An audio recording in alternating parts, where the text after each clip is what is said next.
Awareness जो है उसका होना बहुत ज़रूरी है, बिकॉज़ लाइल्मी में इंसान बहुत कुछ ऐसे इक़दाम उठा लेता है जिसका फ्यूचर के अंदर फिर एक रिग्रेट सा जो है वो इंसान की ज़िंदगी में रह जाता है, एक पछतावा रह जाता है कि काश मैंने कहीं किसी राइट प्लेटफ़ॉर्म पे राइट लोगों के साथ अपने करियर को स्टार्ट किया होता तो आज मैं यहाँ पर एंड अप ना होता। तो फ्रीलांसिंग जो है वो आजकल हमारी जो माशाल्लाह से यूथ है, they are very much interesting in freelancing. आपने बात की कि काफी ज्यादा पॉपुलर है फ्रीलांसिंग। मतलब मेरी जनरेशन में तो ये नहीं था कि हम 18 के हुए 19 के हुए और हम फॉरन से हम अर्निंग का सोचें, सो माइंड में आता भी नहीं था। मिड 20s में जाके हम सोचते थे।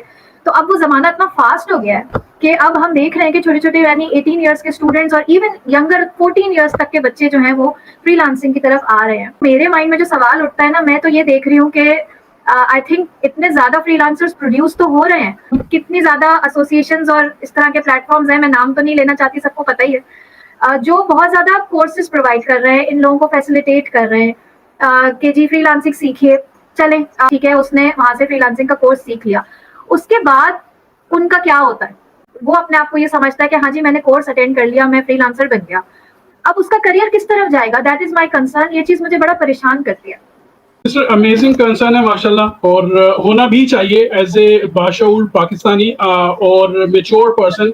बहुत सारे जो है वो प्राइवेट स्कूल्स एंड एकेडमीज ने एक अपना नेटवर्क जो है वो डेवलप कर लिया था विद इन लाइक 10 और 15 ईयर्स। उससे हुआ ये कि जो क्वालिटी ऑफ एजुकेशन था, सबसे पहली चीज वो बहुत ज्यादा कंप्रोमाइज हो गया। सेकेंड चीज ये हुई, एवरी ईयर अगर हम देखें तो 4 से 5 लाख जो है वो यूथ बिटवीन एज 18 टू 20 जो है वो अवेलेबल है for jobs. But unfortunately problem ये है कि इतनी इंडस्ट्रीज नहीं है, इतनी जो है वो अपॉर्चुनिटीज अवेलेबल नहीं है, जिसकी वजह से एक पूरा इस्लाम जो है वो ऑलमोस्ट 5-6 मिलियंस का क्रिएट हो जाता है कि जो जॉबलेस पीपल अवेलेबल होते हैं, जो कि आप लोग न्यूज में भी देखते रहते हैं। पीएचडीज हैं, डॉक्टर्स हैं, एक डॉक्टर की अपॉइंटमेंट के लिए 2-2 हज़ार लोग जो हैं वो लाइन के अंदर जो है वो खड़े हो जाते हैं। तो उसकी वजह से बहुत ज़्यादा एक खला आ जाता है इसके अंदर। फ्रीलांसिंग को जब हम कंसिडर करते हैं ना, तो सबसे पहली चीज ये है कि हमें उसकी बेसिक की तरफ जाना चाहिए कि what is basically freelancing. So freelancing is you can have in multiple fields. If you are a graphic designer, you can be freelancer. If you are basically dentist, you can be a freelancer. If you are a lawyer, you can be freelancer. So freelancer basically her department में, हर industry में, हर उस category में fall कर सकते हैं जो कि traditional business या ट्रेडिशनल सर्विसेज के अंदर इंसान कर सकता है। अगर हम इसकी बेसिक को समझेंगे नहीं, हम फ्रीलांसिंग को एडवांस लेवल पे नहीं समझ सकेंगे। मुझे भी यही लगता है, क्योंकि मैंने तो खैर फ्रीलांसिंग स्टार्ट की थी तकरीबन कोई 3 साल पहले, बट आई लेफ्ट इट क्योंकि जब मुझे ये अपॉर्चुनिटी मिली तो मैंने जब कंपैरिजन किया तो वो एक बिल्कुल ही टोटली अलग टॉपिक है सर, इस पे जरूर बात करेंगे किसी दिन। यहाँ पर आपने बात की कि राइट गाइडेंस नहीं है या राइट वे में कर नहीं पाते। यहाँ पर एक चीज मैं जरूर ऐड करूंगी कि हमारी यूथ में जो मेन मसला है ना वो ये है, वो सोचते हैं कि चले जी हमें साइड में कोई इनकम जनरेट करने के लिए कोई घर से बैठ के कोई मॉडल मिल जाए, तो उनको मोस्ट इजीएस्ट वे लगता है कि चलो जी फ्रीलांसिंग कर लेते हैं। अच्छा, अब फ्रीलांसिंग में भी जो मोस्ट कॉमन जो एक फील्ड है वो कंटेंट राइटिंग। अब वो कहते हैं जी कंटेंट राइटिंग में क्या करना होता है, बस एक ऐसे ही तो लिखना है, बस एक लेटर ही तो लिखना है, बस एक प्रपोजल ही तो लिखना है। हालांकि कंटेंट राइटिंग इतना ज्यादा स्पेशलाइज्ड फील्ड है कि उसको बाकायदा यूनिवर्सिटीज में पढ़ाया जाता है। It's not easy. और आजकल तो डिजिटल दौर है, तो इतना ज्यादा कंटेंट इंटरनेट पे मौजूद है कि अगर आपका कंटेंट जो है एआई के आर्टिफिशियल इंटेलिजेंस के हिसाब से या एसईओ रूल्स के हिसाब से लिखा हुआ नहीं है, तो आप जितना भी आप 3 पेज 4 पेज 5 पेज आप 500 पेज लिख लें, nobody is going to read it. तो स्टूडेंट्स ये समझते हैं कि जी freelancing is a easy way out, बड़े आराम से हम तो साइड में जो है 2-3 घंटे काम करके अर्निंग कर लेंगे। तो ये इनको समझाना बहुत जरूरी है कि I think nothing comes easy in life. आपको हर चीज में मेहनत है, हर चीज में लर्निंग है। सबसे पहले तो आप लर्न करें कि भाई फ्रीलांसिंग होती क्या है, की किस तरह जाती है। There are different platforms, Fiverr है, अपवर्क है, इवन लिंक्डइन अब इतना ज्यादा स्पेशलाइज हो गया है कि लिंक्डइन सिर्फ और सिर्फ लिंक्डइन का प्रोफाइल यूज करते हुए आप इंटरनेशनल क्लाइंट्स अट्रैक्ट कर सकते हो। लेकिन बात वही है कि ये चीजें सिखाए कौन, समझाए कौन। आई थिंक एक प्लेटफॉर्म का होना बहुत जरूरी है, एक मेंटोर का होना आपकी लाइफ में बहुत जरूरी है। जी, आई 100% एग्री विद यू। लेकिन इसके अंदर दो चीजें हैं, हर चीज के हमेशा दो पहलू होते हैं, दो रुख होते हैं। सो जहाँ यूथ की वीकनेस है वहाँ पे जो सीनियर लोग हैं उनकी भी वीकनेस है। कोई भी चीज़ जो भी अनडिस्कस होगी तो बेसिकली अच्छे तरीके से समझ नहीं आ सकेगी। फ्रीलांसिंग को ना इस खास तौर पे ये जो सोशल मीडिया का एरा है जिसके अंदर बेसिकली टिकटॉक जैसी एप्लीकेशंस हैं, इंस्टाग्राम जैसी एप्लीकेशंस हैं, इसके ऊपर लोगों ने मॉडलिंग को या एक्टिंग को या बेसिकली लिप सिंगिंग को, जिसको मैं इंटरटेनमेंट कहता हूँ, इंटरटेनमेंट को एक फ्रीलांसिंग वे समझ लिया और जिसको कहते हैं ना ईज ऑफ डूइंग बिजनेस। ठीक है, उन्होंने ईज ऑफ डूइंग बिजनेस कर लिया है कि एक टिकटॉकर जो है बेसिकली अगर उसके तकरीबन 100K के करीब फॉलोअर्स होते हैं तो लोग उसको इवेंट में बुला के 50,000 रुपए से 30,000 रुपए से लेके 1 लाख रुपए तक दे देते हैं। नंबर वन जो है वो मिसकॉन्सेप्शन यहाँ पे है कि this is not a freelancing, this is a different part of social basically showbiz. ठीक है, Yes. इस शोबिज का एक बेसिकली इसको हम एक्सटेंशन कह सकते हैं या हम उसकी एडवांसमेंट कह सकते हैं। ठीक है, आई थिंक मीडिया में फॉल करेगा ये, मीडिया इंडस्ट्री। लेकिन दूसरी तरफ जब हम बात करते हैं फ्रीलांसिंग की, मैंने आपको जैसे बताया वो उसकी बेशुमार कैटेगरी हो सकती है। एक कार मैकेनिक जो है बेसिकली वो भी फ्रीलांसर हो सकता है।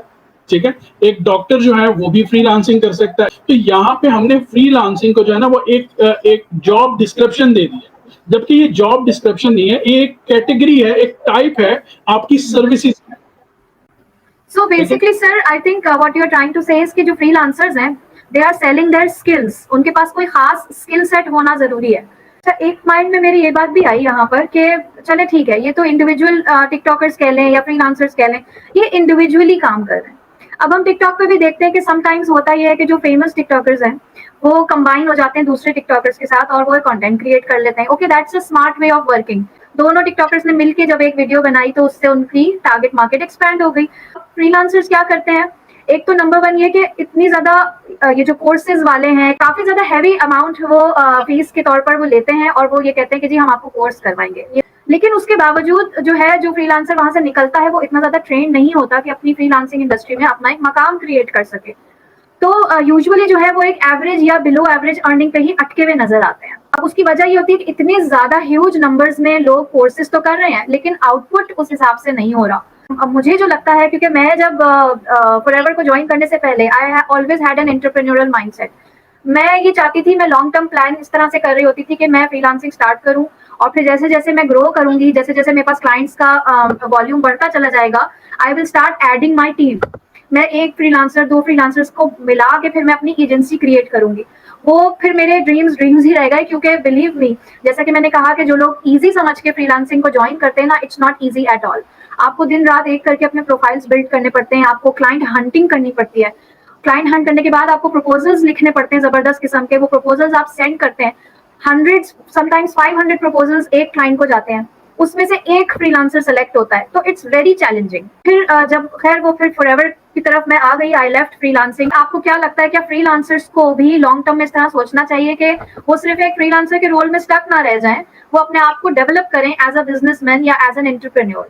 सबसे पहली चीज यह है, education is must. Why? Because education आपको विजडम देती है, एक सोच देती है, एक शऊर देती है। ठीक है, और जब आप एजुकेशन कंप्लीट करते हो, भले आप उसके अंदर आर्ट्स के अंदर ग्रेजुएशन करो या आप मास्टर्स करो, आप इंजीनियरिंग करो, जो भी करो।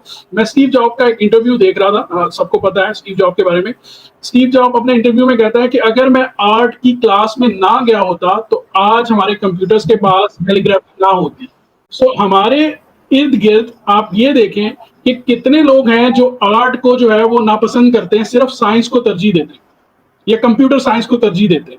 सो हम लोग जो है ना अपनी ऐनक जो है वो उतारते नहीं है। दुनिया में क्या हो रहा है हम उस चीज को नहीं देखते। दुनिया हमारे से 20 साल 30 साल आगे होती है और हम जो है वो पीछे से पीछे चले जाते हैं।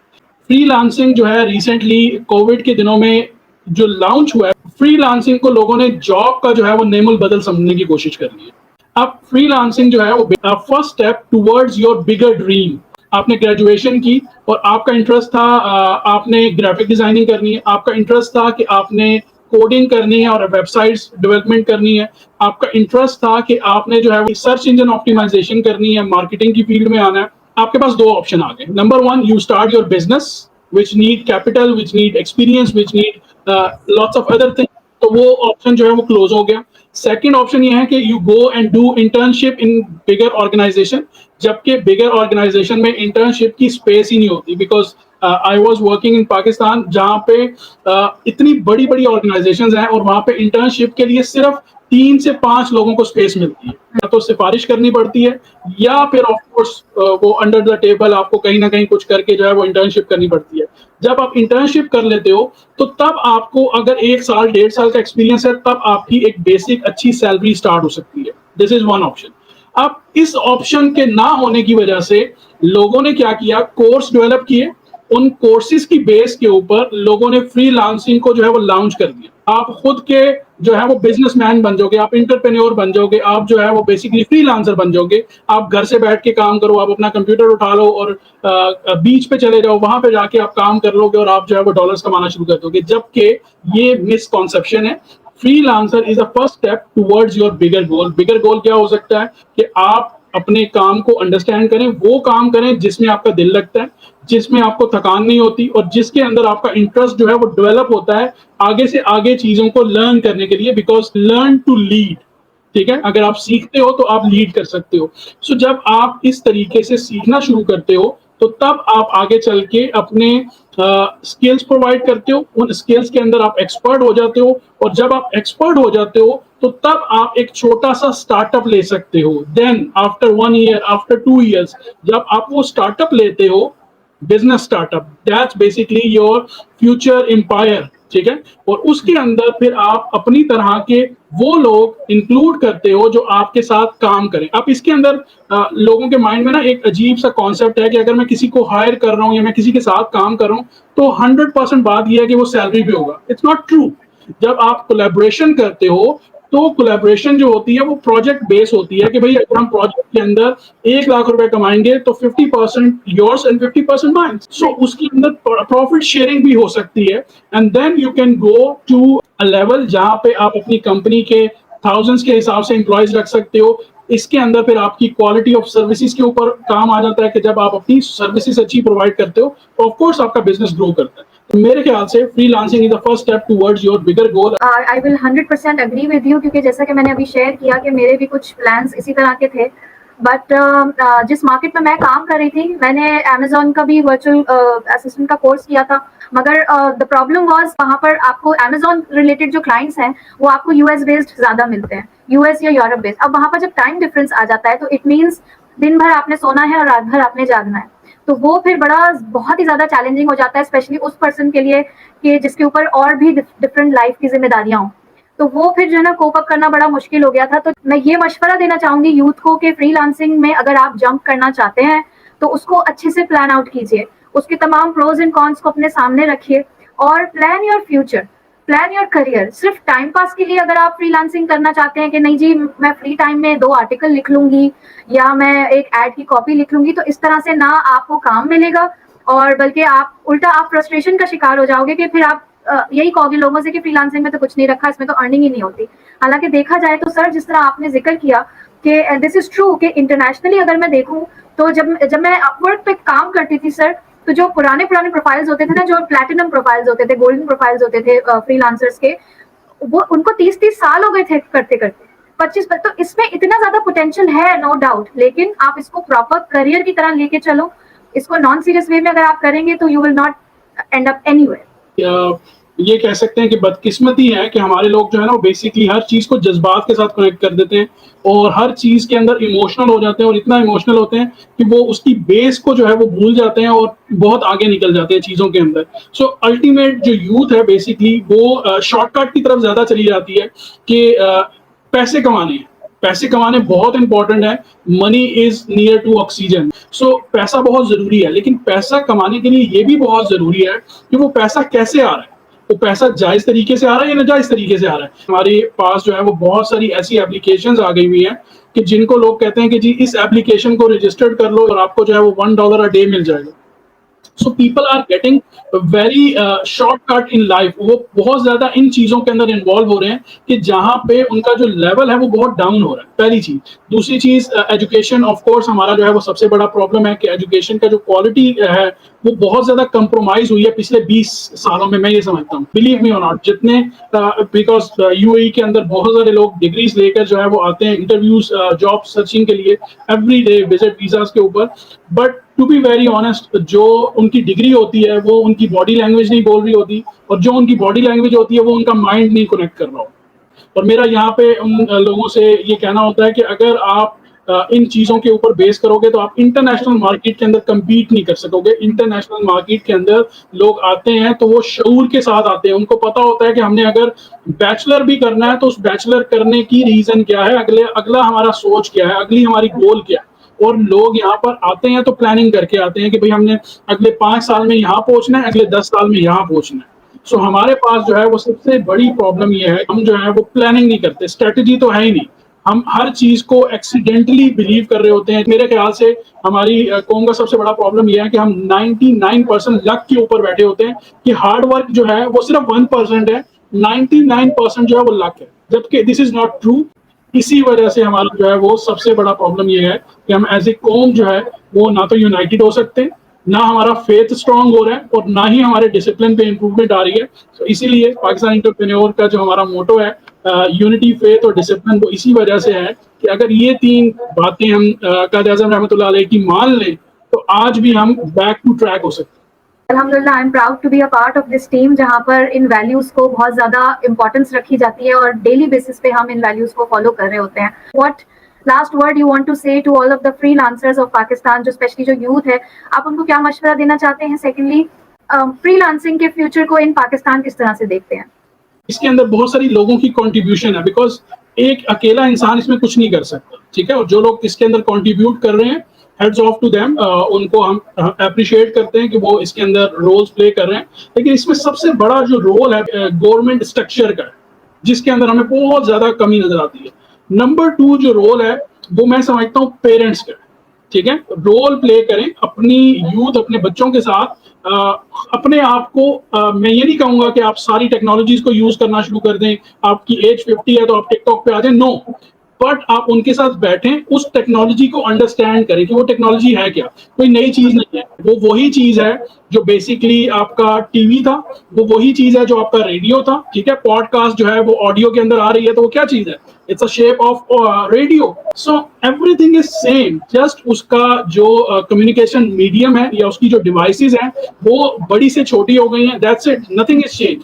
सो पेरेंट्स का रोल यहाँ पर बहुत इंपॉर्टेंट है कि वो अपने बच्चों के साथ बैठें और देखें कि उनका इंटरेस्ट किस टेक्नोलॉजी में है, किस चीज के अंदर है, और फिर उनको गाइड करें, अपने आप को उस लेवल पे लाएं ताकि उनके साथ कम्युनिकेट किया जा सके, और फिर कम्युनिकेट करके एक जो है वो स्टेप लें, कम्युनिकेशन गैप को खत्म कर लें।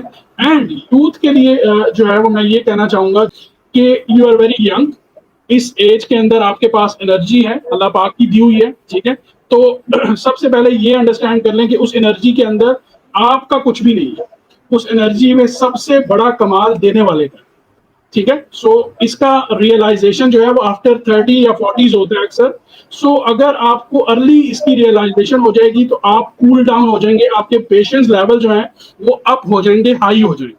आप उन चीजों से लड़ेंगे नहीं कि मुझे 20 साल की एज में मिलियनियर बनना है। अगर अल्लाह पाक ने जायज तरीके से आपको मिलियनियर बिलियनियर बनाना है तो वो बिल्कुल बनाएगा, उसका इंसाफ जो है, उसका देन जो है वो प्रॉपर है, हर एक इंसान के लिए है। वो उन लोगों को भी देता है जो मेहनत करने वाले, ठीक है, जो हार्ड वर्किंग है, जो डिजर्विंग है, और खास तौर पे उन लोगों को जिनकी नीयत साफ हो तो मंजिल आसान हो जाती है। ये यूथ को मेरा पैगाम है। और फ्यूचर आपने पूछा कि फ्रीलांसिंग का क्या देख रहा हूँ, देखिए मेरे ख्याल से freelancing is it's alternative of jobs and businesses. It can be a parallel competition with the jobs. ना जॉब्स खत्म होंगी, ना फ्रीलांसिंग खत्म होगी। ना जो फ्रीलांसर हैं वो ये सोचें कि जी एक टाइम आएगा सारे जॉब्स वाले लोग फ्रीलांसर बन जाएंगे तो हम जो है वो पायनियर होंगे, ऐसा कभी नहीं होगा, ठीक है। इट्स अ बैलेंस थिंग, और ये बैलेंस ही रहेगा अगले 10 साल 15 साल तक। उसके बाद शायद अगर कोई चेंज आए तो I can't say anything, but near future basically internet का फ्यूचर। इंटरनेट को यूज करें, उसको अच्छे तरीके से यूज करें, ना कि इंटरनेट आपको यूज करे, आप इंटरनेट को यूज करें। That's it.